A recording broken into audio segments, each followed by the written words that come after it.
Hello, I'm Greg Ayotte. I'm the Director of Consumer Services for the Brain Injury Association of America. And I'm here today with a few members of the Brain Injury Association of America's Brain Injury Advisory Council. So we thought it would be appropriate during Brain Injury Awareness Month to have some members of the council come up, introduce Brain Injury Awareness Month. And it's right, Awareness Month. All month.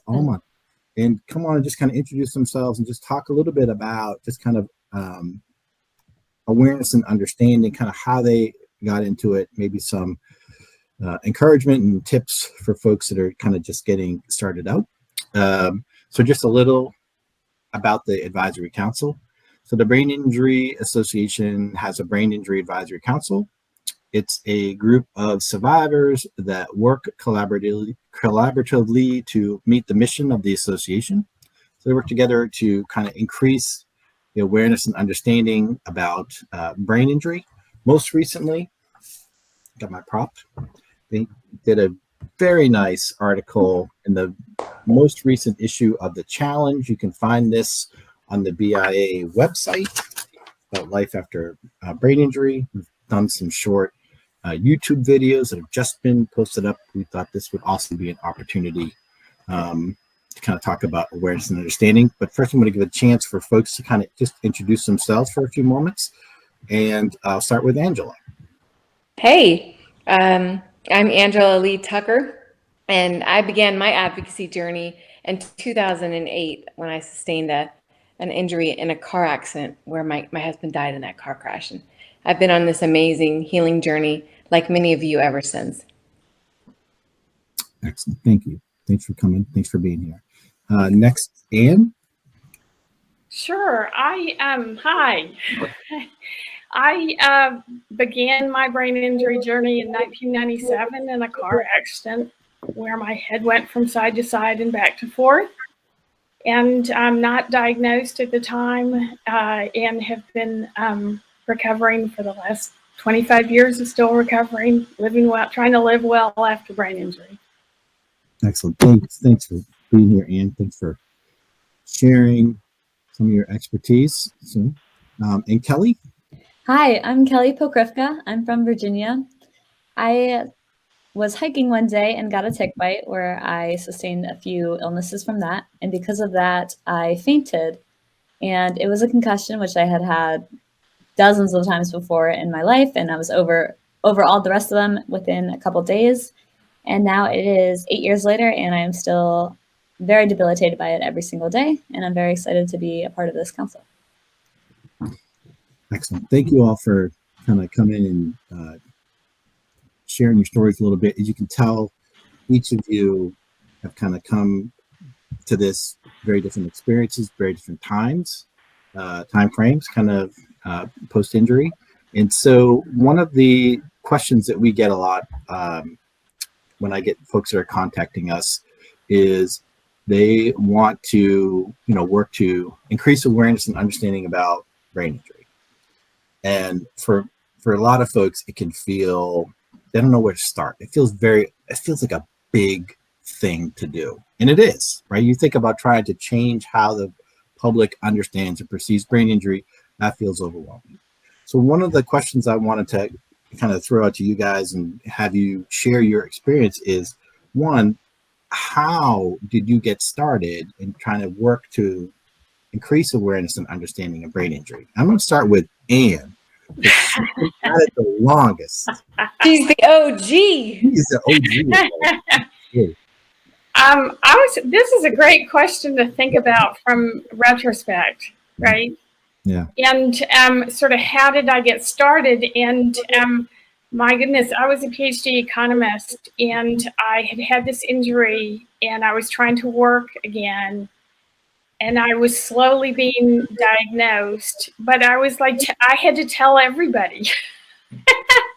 And so my first awareness was sort of, people were like, you look fine, but you understand that you're having some troubles or whatever. I'd go into the office. I couldn't dial a phone. I couldn't make long distance calls. I couldn't, I was trying to work, and he was, sort of like I was walking and I was talking at some level. Mhm. And so I feel like my early advocacy was just like, oh my gosh, I've got to teach the people around me Yeah, absolutely.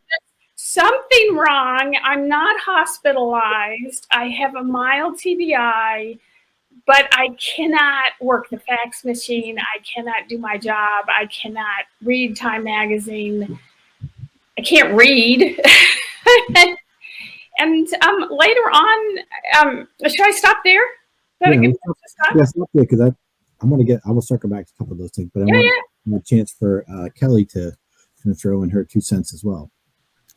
Great. So advocacy is a very intimidating word for a definition that can mean anything. It can mean, talking in front of Congress, which not many people will ever do, or it can mean telling your neighbor, like explain your symptoms, explain what happened. People don't know about brain injury, and they don't know to care about it until there's a face. So every time you get your face out there, whether you're posting online or starting a conversation anywhere, you're doing advocacy and you're doing huge work because people care when they have a face.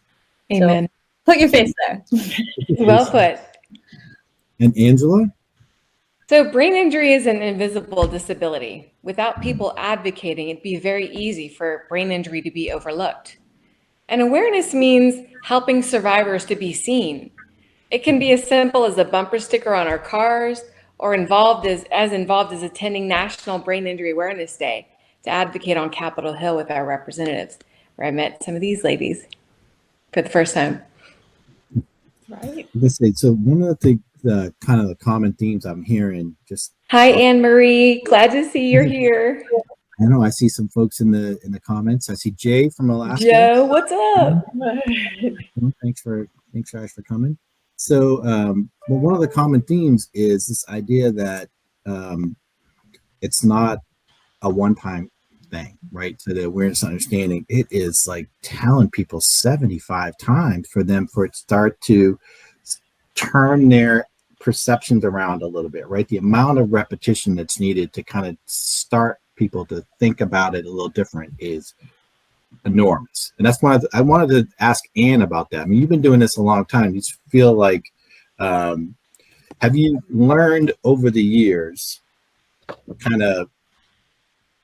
is there a more effective message, a more effective way to kind of share the information that you found one way versus another, or is it totally? Greg, that's a great question. And, for me, I couldn't tell my story. So a lot of people had to tell my story for me. And I'm really lucky that the Washington Post picked it up. The Washingtonian picked it up. And I learned a lot from reporters. Oh, that's what's going on. And so, and then I would say that as, when I first started, you couldn't Google neuroplasticity, that your brain was going to get better, right? Yeah. And people were telling me I couldn't get better after 2 years. I wasn't even getting treatment. Yeah. and I was like, well, I'll bet against everybody. And I am lucky that when I finally got to rehab, 3.5 real rehab with a speech and language therapist for me, the speech and language therapist. She said, you used to write speeches all the time for your job. We're going to write a speech and have you help learn how to talk about yourself. And when I first gave that speech, I couldn't remember what was on the page, even though I'd written it with a cast of characters. I mean, a lot of people, my rehab hospital. So that's a great question. I'd be interested in knowing how others answer that. I'm gonna ask Angela that same thing. Ask the question again. I've already forgotten it. I know. I was gonna say I need to ask that again. So I said, is there one kind of particular message or format that you found kind of more effective in trying to help increase the awareness and understanding? What's something you found to be useful? I don't think there's no one right answer, but for me at this moment, I think it's allowing myself to be vulnerable enough to ask for help and to be aware. Self-awareness during a brain injury is pretty challenging. And so to be self-aware enough to know when to ask for help. And I've got my team, right? You know, I call them my recovery team. You know, my doctors, my neuropsychologists. It's a pretty big team. And I know when I need to ask one particular, I've got an incredible cognitive coach. And so I don't know if that answered your question, but No, yeah, I think that's definitely part of it, right? It's that kind of knowing who to ask for help, who to ask for help. So, Well, and Angela, can I follow on that? I always think it's interesting that when I was thinking about this stuff, I look back at my first year, 2 years, it's all a blur. Like I was not aware. I thought I'd go back any day now, back to work. And just self-awareness was really, really hard to get to. So one of the questions I had was, what is a piece of advice, I guess, if somebody who's just kind of starting out and they want to try to increase awareness and understanding, what's that piece of advice or tip or strategy you might share or offer? I'm going to start with Kelly this time. All right. So I think one of the most critical components is to help get rid of the self-stigma you have, the embarrassment you have about having a brain injury. We can't be embarrassed about our symptoms. We can't be embarrassed that we had to leave our jobs. We're not working. We're letting down our families. All of these guilt and all of this component that we don't need to carry with us because it's not our fault. We're doing the best we can. And then start small. Nobody starts from the very top. And it can be so intimidating when you hear different advocates' profiles and they say they've been keynote speakers here and there, and they have this whole roster. But just start small. Reach out to any organization. Everyone needs help. And also, if they don't answer, know that it's probably because they're overwhelmed by their own symptoms and their own capacities, and it's nothing personal. But people want your help. People want your voice. People want you. Yeah. Really Sorry to interrupt, but Paul, what's up? Welcome in the house. He's a member of our council, and glad to see him in the chat. And Lori Rippon and Joe Barrett. Will you ask that question again, Greg? Yes. So what's a piece of advice or tip or strategy you would use for someone just starting out? Just starting out to kind of increase awareness and understanding, how do you do that? First things first, don't believe the lie that you hear from doctors that it's the maximum recovery is going to happen within 1 year. That is baloney. I can't tell you, I'm 13 years now. I can't tell you the gains, the leaps and bounds of improvement, my memory, because as we go, we discover the strategies that work for us.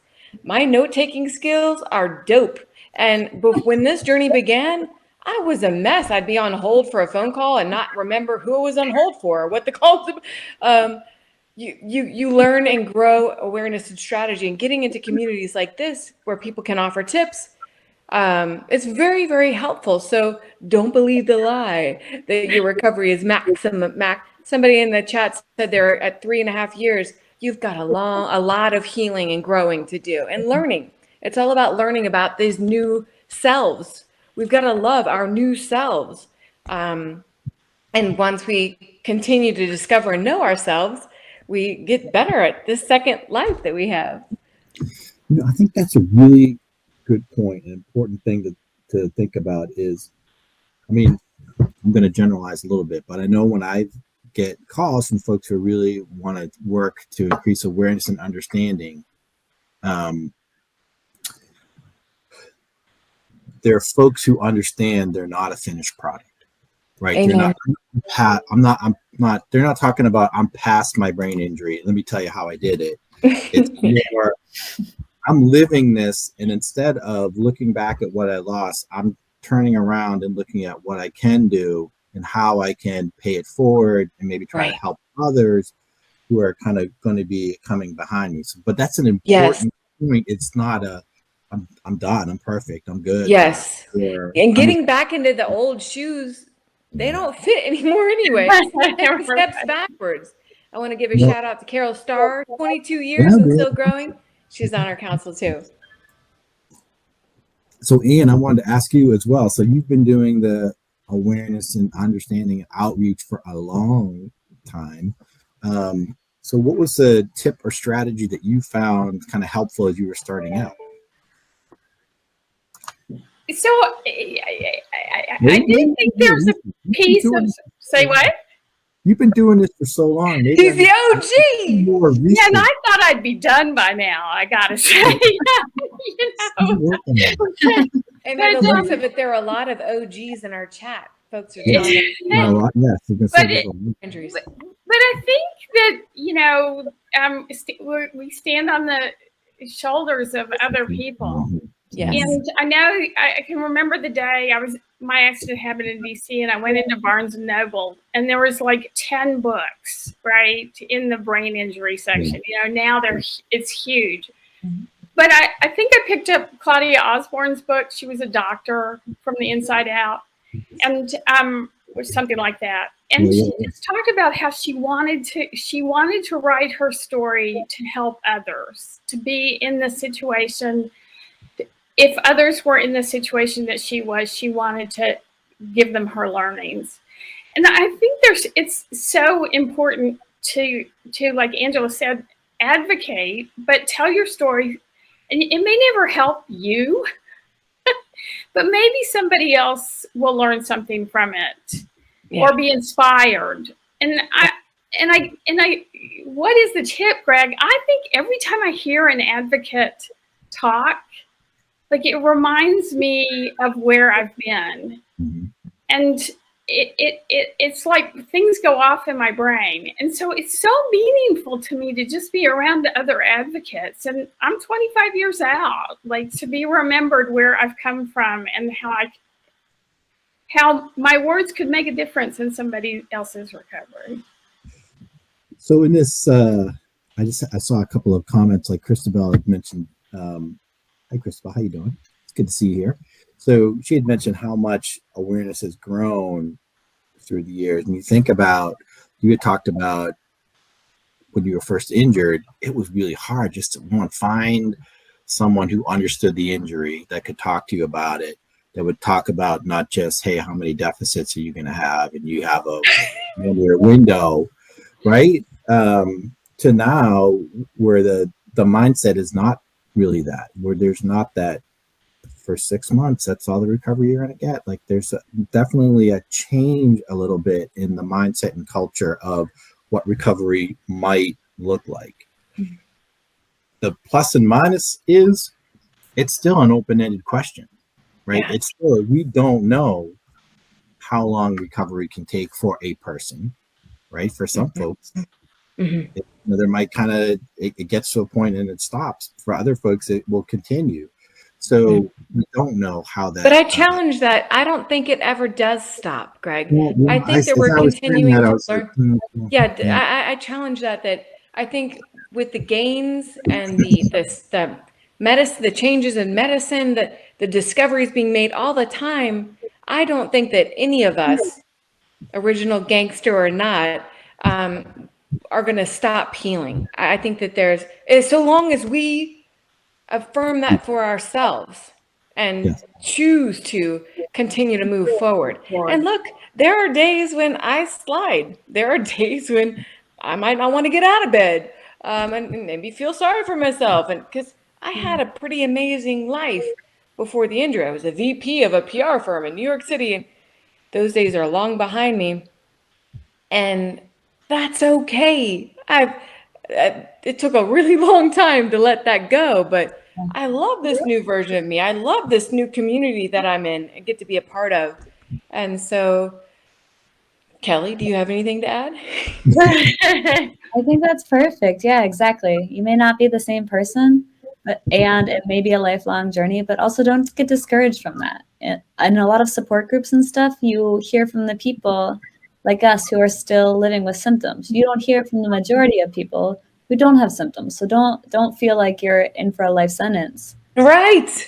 Every day is so much better. Not every day, but year after year, you're going to make progress, and you may be so much quicker than us, or you may be, a long hauler like us. And there's just no way to tell. My friend Karen Keating likes to say, and I love this, when you've seen one brain injury, you've seen one brain injury. No two are alike. None of us have the same symptoms, the same challenges. And so our journeys and our healing path are very unique. But that's the power of this group, is that we can come together and share our suggestions, our ideas, our support to help one another along our journeys. So I keep hearing a few kind of themes that come up over and over, and I both in just this discussion and then talking with other folks as well, is that there's no one recipe that's going to work for awareness and understanding, right? So there's no one way that's going to work. There's no one way that it works for a person. That you might have to try kind of different things. So for example, for us, we used to be, as an organization, we used to be text heavy. We used to like to print stuff. And so now we're learning slowly the power of the video, of being able to kind of give a little more information than just text, a little more context, right? A little more background. A conversation. And that could be, a powerful thing to help to give a little more information and understanding for others, kind of help, kind of support them in their efforts. So we talked about some tips and strategies. And so if there was when you guys talk about kind of too, like starting small, can you give some examples of that? Like, what do you, I don't know if you have some from your own or something that you've seen other folks do, and just a small, manageable thing if folks are trying to get started. I'll start with Angela. What was really important along my healing journey is getting connected to a support group, getting connected with others who know what I'm talking about, experiencing what I experience. And Doug, I saw that in the chat that you're trying to find a support group. The Brain Injury Association of America has plenty of resources and directions. There's nothing like, but during the time of COVID, one of the blessings is that a lot of our groups have gone virtual. Actually, when I went to Washington, D.C. for the last National Brain Injury Awareness Day 2 years ago, that was the last time that our group got together in person. So we've been virtual ever since. So that's a bonus, a plus about the days of COVID, is that you don't necessarily have to go to a physical place. There are plenty of virtual options available. And I support you in hoping that you find that community, because my tribe, I call the Western North Carolina Asheville support group my tribe. And having their support and being able to share symptoms, situations, it's really, really helpful. It's great to have a family that's outside of my family, because my own family members don't understand this. They often question it and So having that support is that foundation to help kind of sustain and maintain, right, while you develop your message. Hi, Liz York. Kelly, can you think of an example of like something small? What's that, something small that somebody might try? Yeah, so I started personally, this was even before I realized how common it was to have, a long-term concussion and to still be experiencing symptoms.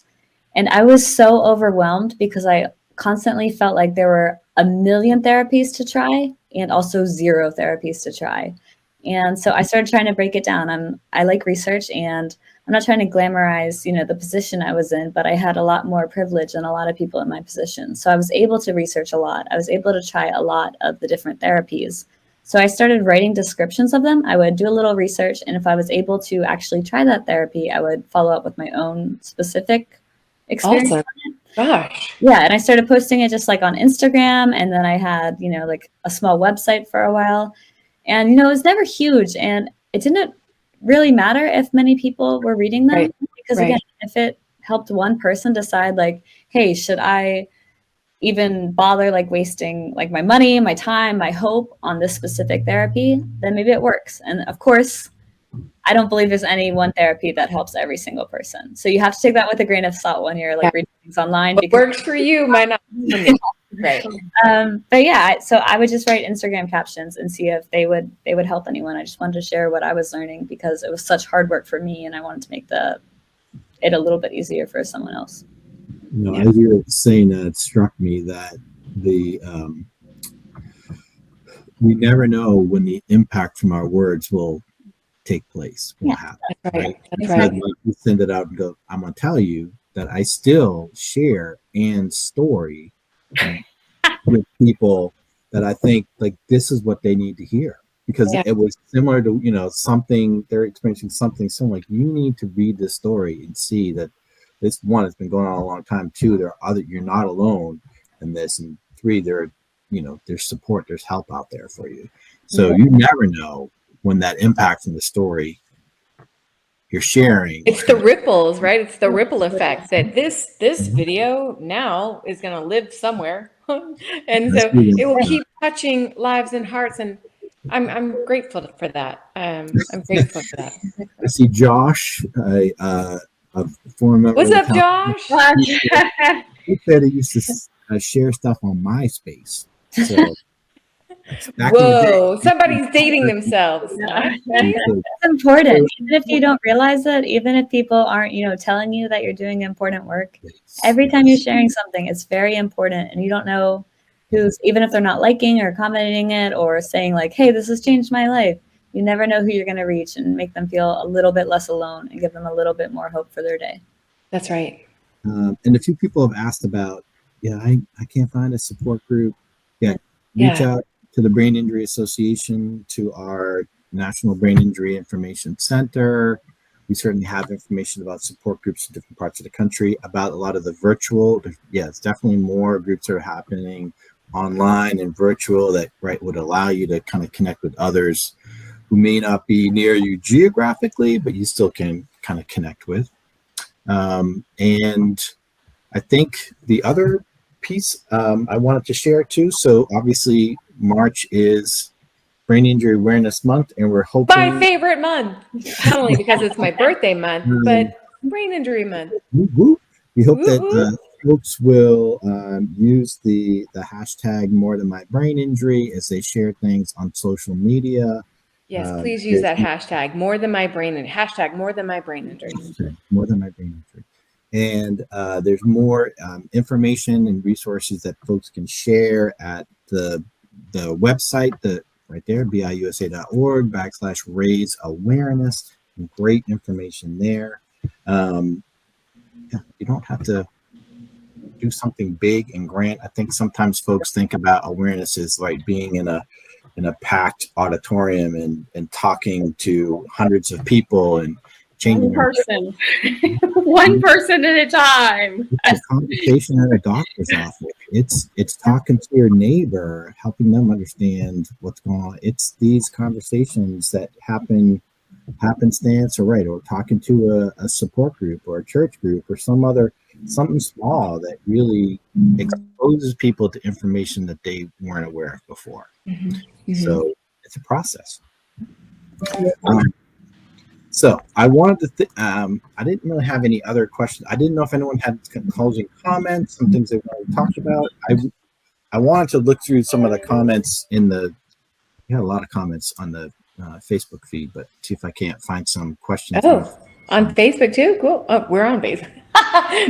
We're on Facebook. We're on the Book of Faces. A lot of folks are talking about just trying to share their stories, about trying to find support. Let's see. I don't have any other.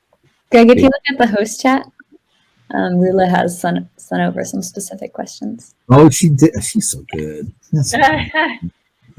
So one, somebody asked, so this is a really good question. How did you handle losing friends because of some of the injury? Who wants to take that one. Mm, I can start with that. go for it. So I was in college. So that was like the prime of friends. Everyone lived within a mile of each other. It was incredible. There was you constantly got to hang out with so many people. It was amazing. And then I had to drop out and it was terrible. And I looked fine. I would like come to visit every once in a while. You know, if you cared to look for the symptoms, you could see, but you know, most people don't have that knowledge. They don't have that time. And it was really brutal. It was an incredibly isolating and lonely experience. And I realized just how many friends like either weren't, you know, emotionally mature enough to handle this, or they were just, you know, sort of a convenience friend. And it's a very, very painful process. Convenience friend. I haven't heard that before. But what you realize is that you don't need all those people. Everyone, whether it's a brain injury or something else, they're going to go through something really tough in their life. And the people who stick with you through this are the people who are going to be lifelong friends. They're going to be with you, you know, through everything. And it's terribly lonely and very difficult, but it's so necessary because you realize who cares about the real you and not what you can offer. And, you know, it's the worst process. There's no like great advice for getting through it, but in the end, like you only really need a couple people. And if that has to be, you know, like through an online support group, or if you have to like make new people, you know, from that really understand you or are willing to take the time for you, it's definitely worth it. Yeah. When I first moved back to New York City, I spent a year in North Carolina with my father recovering, and I regained independent living and moved back to New York City. And it was a great place to heal because it was a cognitive overload. So I started setting up dates, memory dates with old friends. Who does this? I set up dates with people from the Explorers Club, like people I worked with through Hunter PR, and just to remind me who I am. Really weird, but folks enjoyed it, and I did a few of those dates, and I realized that's the old me. Cool. I need to spend a little bit more time focusing on the new me, and so a lot of friendships did fall to the wayside. You know, friends who attended my first wedding may or may not still be in my life. And while I continued to forgive myself, I was able to forgive others. Kelly, the formative years of college, I can't imagine how difficult that must have been. But yeah, that's my 2 cents. Anne, you got something to add? Yeah, I got something, which is to say, you know, people couldn't see my injury, but they could see my recovery. And so by continuing to move forward in my life, some of the people would say, hey, something's different, or you're getting back this, or I remember when you couldn't do that. And back to the question, it's really painful to lose your friends. And I know for me, you know, my closest friends at work were advancing in their careers and starting to have families. I was an athlete. My athletic friends were, you know, doing athletic things, right? And I'd go to a party and I'd watch them, you know, or maybe not go to a party, you know, and it was hard to watch other people's lives moving forward in this way I expected my life to move forward. But people did come back later and say, I just didn't know what you were going through. Or now I know what you're going through. Or I listened to so-and-so talk about their brain injuries and I could see something that you were going through. And so, you know, find the friends that can support you now and can be there for you. And sometimes it's people you just don't even expect. I want to give a quick shout out to Christy Wallace. She mentioned in the chat, she is a lifelong friend. She's known me for a long time before and after the brain injury. There are some people who are very supportive always. So love you. Thank you. I think and be grateful for those kinds of friends. Yeah. Right? Yes. Because they're rare. Anne's story kind of reinforces that idea of you never know how your story can impact others, right? So that was somebody not realizing, hey, I'm going to do this to help Ann. They were doing it to help kind of increase awareness, understanding, and someone heard it, made the connection, said, oh, I know somebody. That's why we tell stories. That's why every voice counts. That's why awareness is important. You don't always know the impact, but it can have an impact. Definitely. And it can help important. Right?